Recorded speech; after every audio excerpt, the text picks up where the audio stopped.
오늘도 전하는 말씀이 단단한 음식이에요. 성령으로 듣고 마음으로 받으면 은혜가 될 줄 믿습니다. 예수님께서 믿는 유대인들에게 너희가 내 말에 거하면 참으로 내 제자가 되고 진리를 알지니 진리가 너희를 자유케 하리라고 증언하시는데요. 우리가 예수 그리스도 안에서 성령의 가르침을 따라서 믿음으로 살아가며 주님의 참 제자가 되고 또 진리를 내 말로 받고 체험할 때 죄와 마귀로부터 자유로워질 수 있다는 것입니다.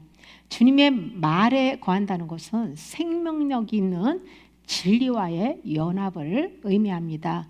이것은 성경 지식을 머리로 알고 자기가 믿는 신념이 아니라 성령을 통해서 진리를 경험적으로 아는 믿음입니다.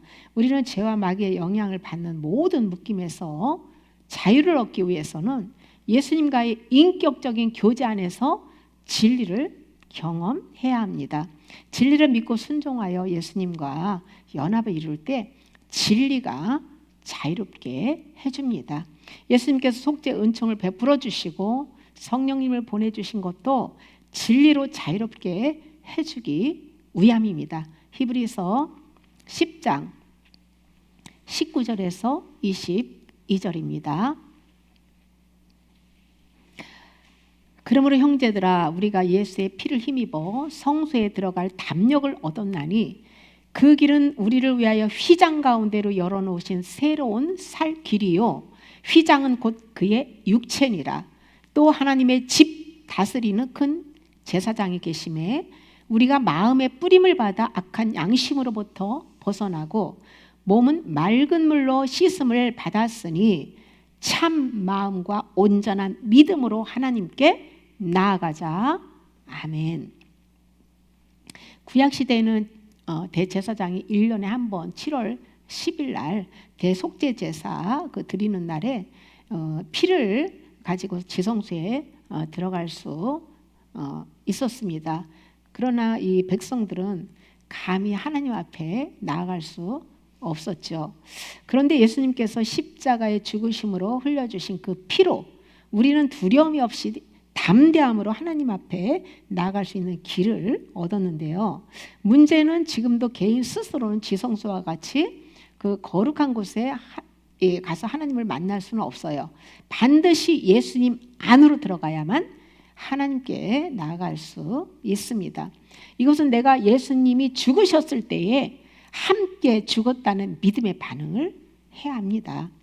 구약의 이스라엘 백성들이 지성소 안으로 들어갈 수 없었듯이 옛사람은 하나님 앞으로 나아가면 죽습니다. 반드시 예수님 안으로 들어가서 새 사람으로 거듭나야 합니다. 우리는 날마다 예수 그리스도의 속죄 은혜를 힘입어서 성령으로 기도와 말씀 선포와 찬양으로 아빠 아버지께 나아가야 합니다. 히브리서 4장 16절 그러므로 우리는 긍휼하심을 받고 때를 따라 돕는 은혜를 얻기 위하여 은혜의 보좌 앞으로 담대히 나갈 것이니라. 아멘.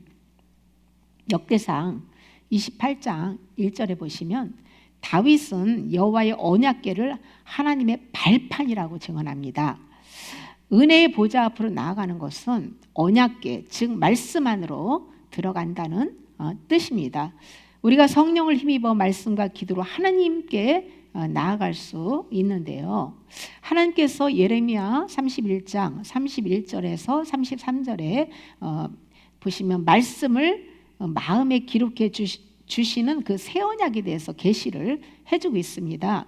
하나님의 법, 즉 성령을 우리 속에 두고 마음에 그 말씀을 기록하여서 모든 죄를 사하고 하나님을 경험적으로 알게 하신다고 증언합니다.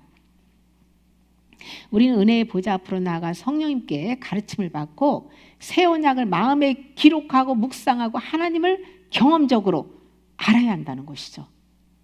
하나님 앞으로 나아가기 전에 먼저 십자가에 죽으신 주님과 연합해야 합니다. 이것은 내가 날마다 자기를 부인하고 자기 십자가 지고 주님을 쫓아 사는 것입니다. 예수님께서 십자가에 죽으실 때에 성소 휘장이 위로부터 아래까지 찢어져 가지고 이렇게 딱 둘이 됐는데요. 성소는 하나님의 임재가 있는 곳이고 휘장은 예수님의 육체를 상징합니다. 예수님의 몸이 찢기신 것이 성막의 휘장이 찢어진 것과 같다는 것이죠. 내가 예수님과 함께 죽었다는 믿음의 반응을 보일 때에 하나님과 우리 사이에 가로막혀 있는 휘장과 같이 가로막혀 있는 것이 그 막이 딱 찢어져 둘이 되는 것은 내 죄와 여러 가지 문제들 모든 막이 다 사라지는 것을 의미하죠. 휘장이 찢어지듯이 예수님의 몸을 찢어놓은 십자가의 죽음이 현재 나에게 어떻게 반영이 되는 것일까요? 십자가를 잘 이해하고 그에 합당한 믿음의 반응을 해야 십자가가 우리에게 능력이 되는 것입니다. 십자가는 실제 내 삶에서 하나님의 뜻을 따르는 믿음의 고백입니다. 예수님이 십자가에 죽었을 때 나도 그 안에서 죽었다는 것을 믿고 반응할 때 나의 모든 죄가 용서를 받지요. 십자가는 죄 용서뿐만 아니라 우리 영혼을 천국까지 인도합니다. 우리에게 십자가가 있는지 확인해보고 만약 없다면 십자가 복음으로 기초를 다시 세워야 합니다. 첫째, 십자가는 자기 부인의 자리입니다. 예수님께서 누가복음 9장 23절에서 아무든지 나를 따라오려거든 자기를 부인하고 날마다 제 십자가를 지고 나를 따를 것이니라고 말씀하셨어요. 자기를 부인한다는 것은 한마디로 타락한 정욕과 죄성에 그 지배받는 옛사람은 죽고 성령 안에서 거듭 태어난 새 사람으로 사는 것이에요. 옛사람이 한 번 죽는 경험으로 끝나는 것이 아니죠. 혼이 그리스도와 연합을 이룰 때까지는 지속적으로 죽어야 한다는 것이죠. 이렇게 날마다 자아를 부인하고 십자가 지고 주님을 따르지 않으면 하나님 앞에 설 수 없다는 거예요. 자기 부인은 내가 주인인 삶을 내려놓고 예수님이 주인인 삶을 사는 겁니다. 하나님의 주권을 인정하기 위해서는 하나님의 뜻 앞에서 내 뜻을 내려놓아야 해요. 내가 하고 싶은 생각이나 계획대로 하지 않고 하나님이 원하시는 길을 선택해야 합니다. 내 중심적인 삶을 포기하고 하나님 중심적인 삶을 살아야 합니다. 나를 사랑하고 나만 잘 먹고 잘 살고 싶은 욕심, 모든 것에서 인정받고 싶은 마음을 내려놓아야 돼요.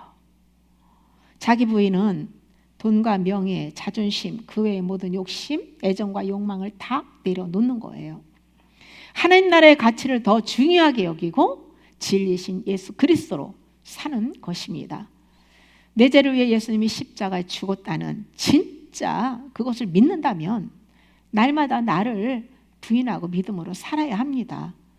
연약함이 드러날 때마다 보혈의 은혜를 믿고 나를 부정하면 악한 영이 죄성과 정욕으로 넘어뜨리지는 못해요.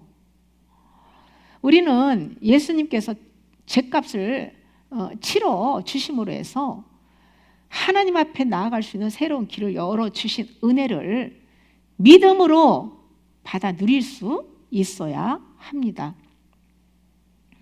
앞에서 십자가는 자기 부인의 자리라고 제가 말씀드렸고, 둘째로 십자가는 내가 세상과 단절되는 것입니다. 세상으로부터 단절하는 것은 세상신 마귀가 주는 것을 받아먹지 않는 것이에요. 사도 요한은 세상은 육신의 정욕, 안목의 정, 이생의 자랑이라고 증언하고 있죠. 그것은 아버지께로 온 것이 아니라고 증언합니다. 세상과 단절된다는 것은요, 그 육신의 정, 안목의 정, 이생의 자랑에 지배받아 살지 않는다는 것이에요. 애정과 욕망, 모든 탐심을 버리는 거예요. 세상 가치관으로 살지 않고 하나님 중심으로 진리의 가치로 살아가는 것이죠. 세상 속에서도 일을 해도 세상에서 같이 더불어 살아도 영혼만큼은 구별되게 죄와 타협하지 않고 거룩하게 하나님의 자녀로서 합당하게 살아야 한다는 것입니다. 바울은 갈라디아서 6장 14절에서 그러나 내게는 우리 주 예수 그리스도의 십자가 외에 결코 자랑할 것이 없으니, 십자가 외에는 자랑할 것이 없다는 거예요. 십자가만 자랑했다는 거예요. 그리스도로 말미암아 세상이 나를 대하여 십자가에 못 박히고 내가 또한 세상을 대하여 그러하니라고 고백합니다. 이것은 세상과 구별된 마음과 자세를 잘 보여주고 있죠. 우리는 내가 주님과 함께 죽었기 때문에 세상에 대해서도 죽어야 되는 거예요. 우리가 아버지께로부터 오지 않은 세상을 사랑하며 십자가에 죽지 않은 것입니다. 세상의 모든 것으로 걱정하고 염려한다면 나는 십자가에 죽은 것이 아닙니다. 내가 십자가에 죽은 곳에는 성령이 임재하고요, 내가 죽지 않고 자아로 사는 곳에는 사단이 역사합니다. 우리가 이렇게 하나님이 허락하신 연단을 받아도 그 우상들을 버리지 않으면요, 연단은 끝나지 않아요. 그래서 연단이 빨리 끝나는 방법은요, 우상 버리기예요. 십자가는 사단이 지배하는 세상 가치와 타락한 나를 끊는 능력입니다. 십자가는 하나님 나라에 속한 존재로 사는 표식입니다. 십자가는 예수님의 사랑이 가장 깊고 넓게 드러난 자리이고 우리 신앙의 시작점이자 삶의 방향을 결정짓는 중심이고 끝이에요. 십자가를 져야 성령께서 선악과를 먹고 타락한 혼적 생명을 죽이고 생명과를 먹어서 아들의 형상으로 빚어주신다는 거죠. 예수님께서 대제사장이 되어 우리의 죄를 다 짊어지시고 십자가에 죽으셨을 뿐만 아니라 부활하여 하나님 보좌 우편에 앉아 교회를 위해 중보하고 계십니다. 또한 예수님의 영이신 성령님이 우리 마음 안에 들어오셔서 늘 중보하시고 진리 가운데로 인도하십니다. 하나님의 집은 그리스도인들과 교회 공동체와 천국을 의미하는데요, 그 다스리는 분은 대제사장이신 예수님이십니다. 그러므로 우리가 우리 힘으로 죄와 어둠으로부터 벗어나려고 애쓰지 말고 중보자이신 주님께 모든 짐을 내려놓아야 합니다. 그리고 십자가 지고 주님께 가르침을 받고 믿음의 반응을 해야 합니다. 예수님께서 속죄 제사를 드려주셨고 그 은혜를 베풀어 주기 위해 성령님을 우리 마음 가운데 보내주셨기 때문에 참된 마음과 온전한 믿음으로 우리는 하나님 앞에 나아가야 될 줄 믿습니다. 예수님이 십자가상에서 다 이뤄 놓으신 것을 믿고 반응한다면 죄와 어둠으로부터 자유할 수 있어요. 성령님께서 말씀의 빛으로 부패하고 타락한 마음의 죄를 드러내 주실 때에 그 죄를 인정하고 하나님 앞에 내려놓으면 됩니다. 날마다 주님이 예비한 그 보혈의 은총을 힘입어서 죄를 자백하고 속죄의 피로 씻어야죠. 또한 모든 죄와 우상을 꾸준히 버리는 회개를 해야 합니다. 죄와 우상을 마음에 품고는 하나님 앞에 지성소에 계신 주님 앞에 나아갈 수가 없습니다. 내가 십자가에 죽지 않으면 휘장이 찢어지지 않아요. 죄, 가로막혀 있는 모든 것들이 제거되지 않아요. 하나님 앞에 나아갈 수 없죠. 에스겔 36장 25절에서 27절, 맑은 물을 너희에게 뿌려서 너희를 정결하게 하되 곧 너희 모든 더러운 것에서와 모든 우상 숭배에서 너희를 정결하게 할 것이며 또 새 영을 너희 속에 두고 새 마음을 너희에게 주되 너희 육신에서 굳은 마음을 제거하고 부드러운 마음을 줄 것이며 또 내 영을 너희 속에 두어 너희로 내 율례를 행하게 하리니 너희가 내 규례를 지켜 행할지라. 아멘. 여기서 맑은 물과 새 영은 성령을 의미합니다. 성령께서 원죄와 타락한 정욕을 제거해서 그 하나님의 말씀을 지켜 행할 수 있게 해주신다는 말씀이죠. 우리 힘으로는 작은 죄 하나도 해결할 수 없어요. 마음과 생각을 다스릴 수 있는 능력이 1도 없습니다. 오직 성령께서 원죄와 타락한 정욕에서 정결하게 해주시고 새 마음을 주어서 하나님의 말씀을 지켜 행하게 해주신다는 거예요. 바울은 탐심을 우상 숭배라고 증언합니다. 탐심은 내가 가진 것에 만족하지 않고 더 가지려는 마음, 끝없는 욕망, 만족하지 못하고 끊임없이 더 원하는 것을 말합니다. 우상 숭배는 하나님이 아닌 다른 것을 이 마음 중심에 두고 그것을 섬기는 것을 말해요. 탐심이 우상 숭배인 이유는 마음이 돈과 권력과 성공, 자기를 사랑하고 모든 애정과 욕망 등 그 무엇인가 하나님보다 갈망하는 상태를 말합니다. 내가 더 많이 갖고 싶어하는 그 대상이 하나님 자리에 올라와 있는 것을 통해 안정과 만족, 행복을 얻으려고 한다면 그것이 우상 숭배예요. 돈을 하나님보다 사랑하고 마음 뺏겨 살면 돈이 우상이고요. 명예와 사람의 인정, 외모, 성공 등을 사랑하면 그것이 우상입니다. 하나님보다 자식을 사랑하면 자식이 우상이에요. 우리가 날마다 십자가에 죽지 않으면 우상 숭배하고 살게 되어 있어요. 우상 숭배를 하지 않는 길은요, 자기를 분하고 자기 십자가 지고 주님을 쫓는 것밖에 없습니다. 저는 합천 산골에 와서 한 10년째 살면서 자연을 누리는 기쁨과 또 더불어 불편함을 경험하면서 하나님의 메시지와 그 교훈에 감사하며 지내고 있는데요. 우리가 텃밭에 이렇게 여러 가지 이제 야채들을 심었잖아요. 근데 요즘 이 가뭄이라 제가 이제 며칠 전에 비 오기 전에 이렇게 호수로 이렇게 쭉 이렇게 오이, 고추 같이 뭐 다 이렇게 물을 이렇게 주다가 작년에도 이렇게 고추에 막 그 벌레들이 많아가지고 제가 잡느라고 아주 어려웠는데요. 이게 이제 고추가 이렇게 좀 달렸습니다. 크지는 않아요. 근데 제가 멀리서 호수로 물을 주니까 이렇게 잘 안 보이잖아요. 근데 가까이 가서 보고 싶어서 가까이 가서 이렇게 고추를 봤는데요. 깜짝 놀랐어요. 바글바글한 거예요. 바글바글. 그래가지고 호수를 치우고 장갑 끼고요. 사실 몇 그루 안 돼요, 고추. 그래서 막 그 징그럽지만 그 일반 벌레가 아니라 이렇게 딱딱한 있잖아. 그 이름도 모르겠어요. 작은 손톱만한 크기의 딱딱한 것이 막 기어다니면서 잎사귀 뒤로 숨고 알도 까고 뭐 요리조리 막 숨는데 그걸 막 보는 대로 다 잡았어요. 전부 잡았는데요. 그 잡는 사이에 얘들이요. 그 미물도 그 곤충도 머리가 있어요. 머리가. 나중에 막 잡고서 딱 봤더니 지지대 그 위에 글리 2마리가 올라가가지고요. 딱 붙어가지고 숨어 있고 또 옆에 그 오이 잎사귀에는 없거든요. 걔들이 오이 그게 거칠거칠 하잖아요. 거기도 가가지고 그 사이 제가 잡는 사이 도망가서 거기 붙어 있는 거예요. 거기도 잡고.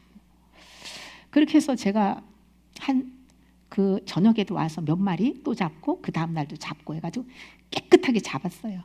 그리고 또 오이를 따다가 오이 잎사귀에 뭐 있나 진딧물 있나 그러고 봤는데 오이 잎사귀 오이나무 한 그루예요. 진딧물이 뭐 너무 많은 거예요. 그 뭐 이거 진딧물로 뭐 이렇게 비벼 잡을 수 없을 정도로 많아서 전부 띄어가지고 잎사귀 다 띄고 조금 있는 거는 막 이렇게 장갑 손으로 해가지고 이렇게 비벼서 죽이고 그렇게 잡고 나서 제가 제 데크 있잖아요. 바로 그 데크 출입문 앞에 데크 그쪽에 벌 한 마리가 이렇게 툭 나오는 거예요. 그래서 제가 이렇게 밑에를 이렇게 살펴봤더니요. 이만한 벌집이 붙었는데 거의 그 말버늘보다 조금 작아요. 엄청 큰 것이만 다닥다닥 거기에 붙어 있는 거예요.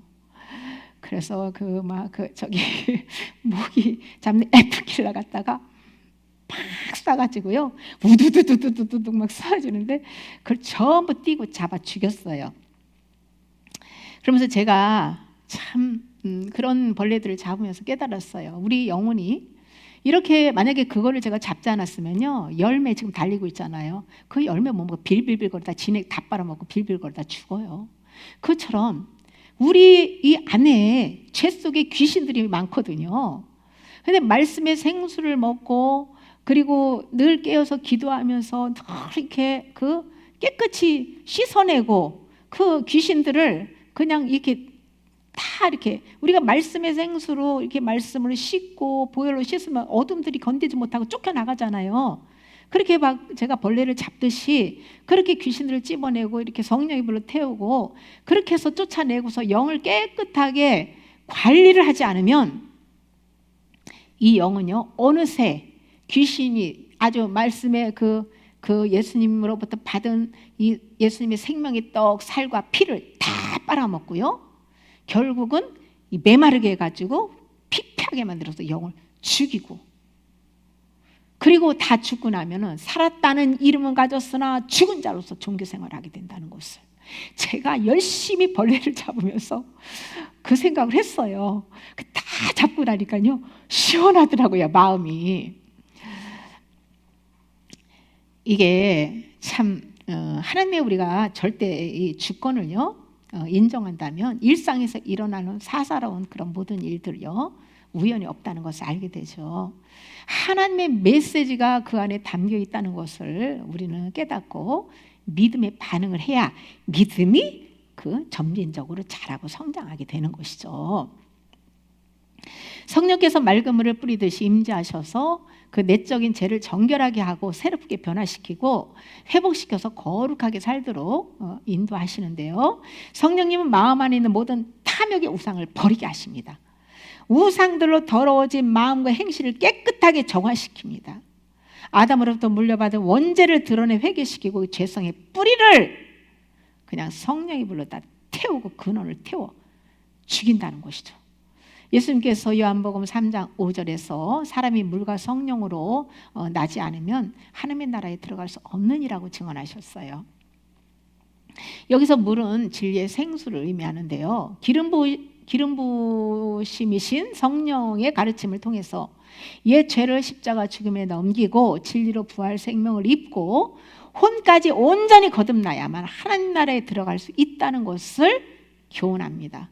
그런데 많은 그리스도인들이 물과 성령으로 혼적 생명을 죽이고 그러므로 이 새 생명으로 거듭나는 회개를 하지 않고 초기 구원에서 안주하고 여기가 좋사오니 하고 우상 숭배를 하며 하나님을 섬기는 것이 심각한 문제입니다. 우리가 날마다 맑은 물이신 성령 안에 잠겨 살기 위해서는 주야로 성경 말씀을 읊조리고 마음에 새기고 묵상하며 믿음의 반응을 해야 합니다. 성령님은 예수님이 다 이뤄놓으신 속죄 은총을 공급해 주기 위해서 우리 마음 가운데 오신 성령님은 진리의 영이십니다. 진리가 없는 사람이 성령이 충만하다? 거짓입니다. 진리 충만이 성령 충만이에요. 성령 충만은 살아있는 생명의 말씀을 영혼에 채우고 그 말씀대로 사는 거예요. 말씀을 소리내서 선포하여 맑은 물로 채울 때 성령께서 진리로 가르치시고 필요할 때마다 모든 것을 생각나게 해서 믿음으로 살게 해주십니다. 이 악한 세대를 거룩하게 살 수 있는 길은 오직 성령으로 사는 거예요. 성령으로 사는 것은 말씀을 사랑하고 그 말씀 안에 거하는 거예요. 말씀 안에 거할 때 항상 임재하시고 그 임재하시는 우리 성령님을 의식하고 느끼고 경험하게 됨으로써 죄와 어둠으로부터 자유하게 되는 것이죠. 바울은 갈라디아서 5장 16절에서 내가 이르노니 너희는 성령을 따라 행하라. 그리하면 육체의 욕심을 이루지 아니하리라고 증언합니다. 성령의 인도하심을 따라 살아갈 때에 타락한 육체의 본성인 애정과 욕망을 추구하지 않게 되는 것이죠. 왜 믿는 자들이 육체의 욕심을 쫓아 살고 성령을 따라 살지 못할까요? 제 1순위로 말씀을 사랑하지 않기 때문이에요. 날마다 자기를 부인하고 자기 십자가 가지고 주님을 쫓지 않기 때문이에요. 우리는 매일 선택의 기로에 서 있습니다. 눈을 뜨는 순간 우리는 무엇을 생각할지, 어떻게 말할지, 어떤 마음을 품을지를 선택합니다. 그 선택의 중심에는 항상 두 가지 길이 있어요.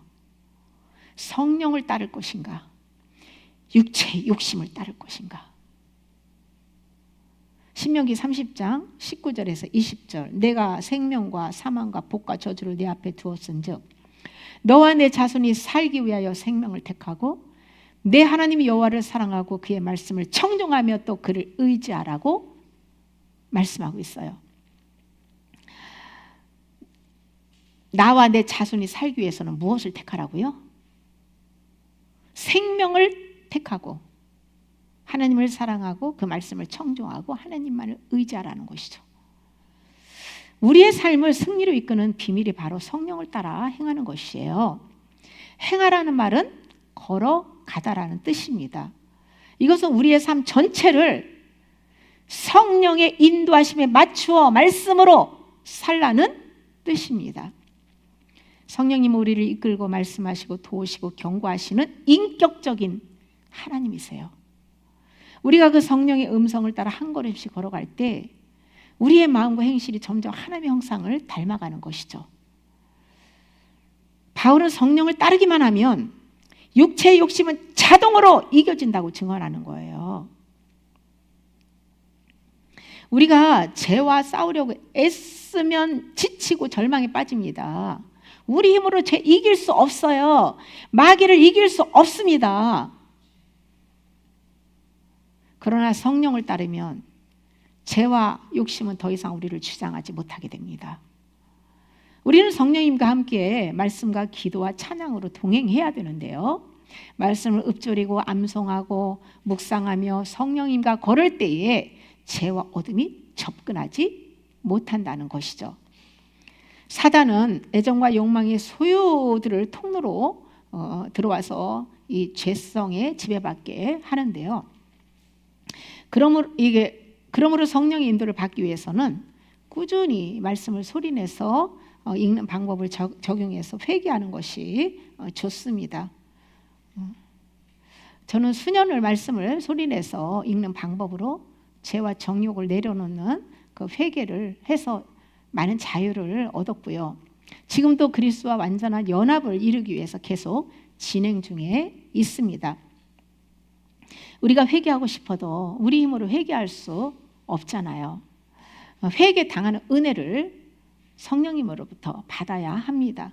가장 좋은 방법이 말씀을 소리내서 읽는 방법으로 작정 회개 기도하는 것이라고 저는 확신하는데요. 말씀 소리내서 읽는 방법으로 회개만 고백만 하고 그 우상들을 내려놓지 않으면 반짝 은혜예요.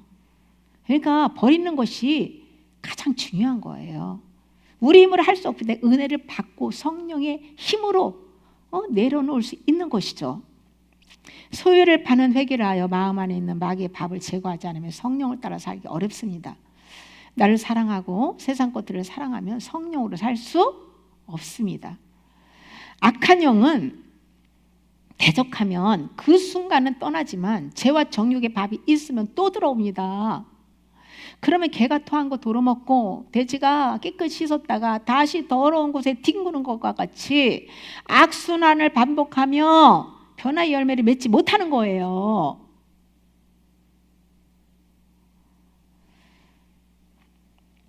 눈에 보이지 않는 마귀는요, 각색으로 넘어뜨리고 역사를 하죠. 제가 며칠 전에 영상 작업을 하는데요, 인코딩을 하는 중에 2분 딱 77초에 멈추는 거예요. 더 이상 진행이 안 되는 거예요. 아무리 기다려도. 그래서 이렇게 스탑했는데 그 오류가 났다고 뜨는 거예요. 그래서 다시 또 작업을 했어요. 그런데 또 똑같이 그 현상이 나타나면서 그 자리에서 딱 멈추고 진행이 안 되는 거예요. 또 오류예요. 그래서 2번까지 씨름을 하고 난 다음에 제가 다시 그냥 그만둘까 하다가 다시 나와서 처음부터 다시 작업을 시작해서 3번째 하면서 제가 깨달았어요. 아, 사단이 역사하는구나. 그래서 3번째 작업할 때, 인코딩 할 때요, 제가 그 모니터를 잡고 대적 기도를 했어요. 이 사단아, 예수 이름으로 떠나. 이 마귀가 눈에는 안 보이지만 제가 그 현상을 다 깨닫고 알게 됐거든요. 그래서 잡고 인코딩 하는 동안 잡고 기도를 했어요. 대적. 그랬더니 아주 그냥 순조롭게 평소처럼 잘 진행되고 잘 된 거예요. 그래서 성공했는데요, 그 마귀는요 별짓을 다 합니다. 진짜 그것을 우리가 깨달아야지. 깨닫지 못하면 영적 무지로 인해 가지고 그냥 뭐 마귀 장난에 마귀들에게 막 맨날 그냥 뭐 당하고 그냥 사는 것이죠. 어떤 일이든지 요구를 생각하지 말고 하나님의 뜻과 마귀의 방해를 깨닫고요. 믿음의 눈으로 보고 대적할 수 있어야 합니다. 성령님께 속죄 은총을 공급받기 위해서 날마다 애정과 욕망을 쫓아가려고 하는 나를 부인하고 이 말씀을 소리내서 읽는 방법으로 회개하며 믿음의 반응을 해야 합니다. 믿음으로 꾸준히 하면 반드시 좋은 열매 거두게 됩니다. 우리는 지속적으로 말씀 소리를 회개하며 쉐마 신앙으로 사는 이 길만이 죄악이 관영하고 음란한 이 마지막 시대를 승리할 수 있다는 것을 깨닫고 깨어서 진리로 무장하고 깨어 기도하며 신부의 예복을 준비하는 저와 여러분이 되시길 예수님의 이름으로 축복합니다. 아멘.